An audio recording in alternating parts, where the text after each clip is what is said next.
a bit about yourself and your... I'm Sagay. I work with Signpost International. I work for Indian projects actually. Signpost works with 4 Indian partners, Right. and I facilitate in terms of program implementation Right. and monitoring and evaluation. Right, okay, so are you sort of like a liaison between the partners and Signpost Yes, here? yeah. Right, okay, but you actually work for Signpost? Yeah, I actually work for Signpost. So basically, it is capacity building of partners Right. and facilitating them to implement the programs more effectively. Right, okay. Because the development trend is constantly changing in India. Sure, yeah, sure. As everywhere. So partners also have to update the new trends in terms of doing social work. That is primarily what I'm doing. We work with tribals and Dalits, who are the most vulnerable people in terms of Indian social structure. And we work with people who have very less interface with the rest of the community itself. Like for example, some of our target communities, they have never gone to a bank. They have never come to cities and towns.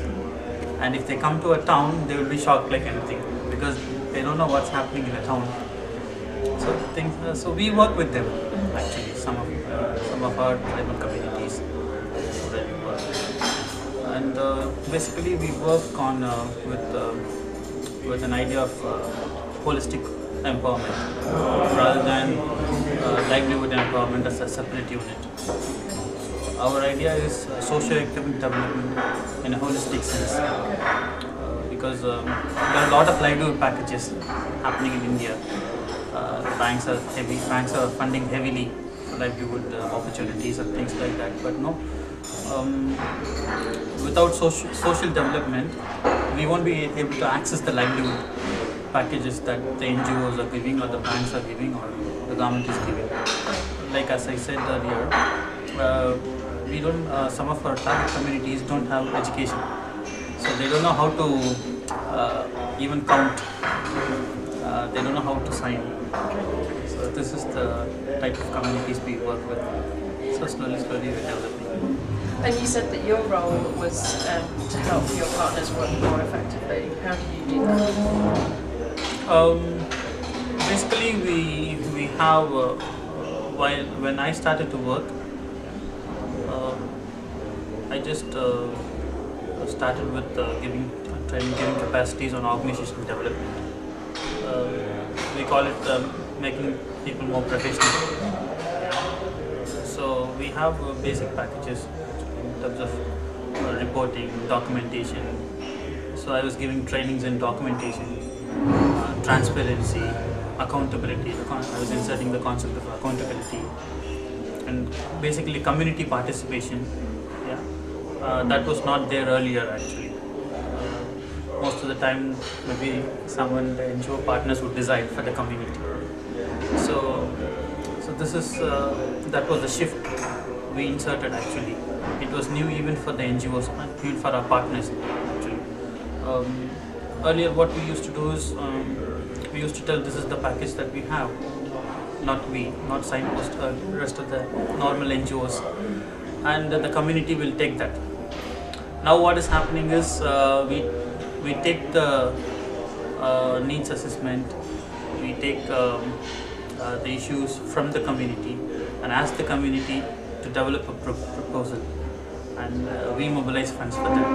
So it is a reverse approach actually, and that is the right approach. That is what I feel also. So that trend was very new when Signpost started to work with. So we inserted that component very strongly, pushed that component very strongly. At least everything should come from the community, and the community should be the actual planners and implementers of the program. We will facilitate the community in terms of knowledge and basic organization skill and funding. Even the funds also sometimes they may have to mobilize. So that is our approach of working. And we strongly push the agenda of gender sensitivity, which is very new in India because some of the Indian programs doesn't have this gender sensitive approach. So gender would be a very cross-cutting theme in all our projects. So that we try to facilitate with our partners. And all of this work in the sort of accountability and the involvement of the community and the gender sensitivity, are you using sort of international standards or kind of guidelines that have been developed by other organisations, or is it something that's come entirely from Signpost? How have those sort of guidelines or approaches been developed in the first place? Basically, Signpost uses international standards. What I do is transfer the international standard to local understanding, but without diluting the concept of international standards. But no, we just can't apply whatever international standards people talk in NIDOS or FATE or Caritas and UNICEF. We can't just apply there. We may have to transfer that in a very structured way that the essence of international standards is also not lost. And we also have to take a lot of cultural factors. So that is what I do. Otherwise, Signpost follows international standards, standard scales for everything, for monitoring, for evaluation, for participatory development of programs, in gender, child rights policy. So Signpost has got an international standard because Signpost is part of NIDOS. So I just localize that because I work in India. And what are the main challenges in that process of translating the standards into? Main challenges, sometimes we believe that is important. People don't realize that is important for them. People have their own priorities of poverty. So for them that is more important. And we may have to, basically in India people don't realize that is a problem. Yeah. But when we try and explain to them this is the problem in an analytical way, then people realize, okay, this is needed. Yeah. Every organization should have a policy.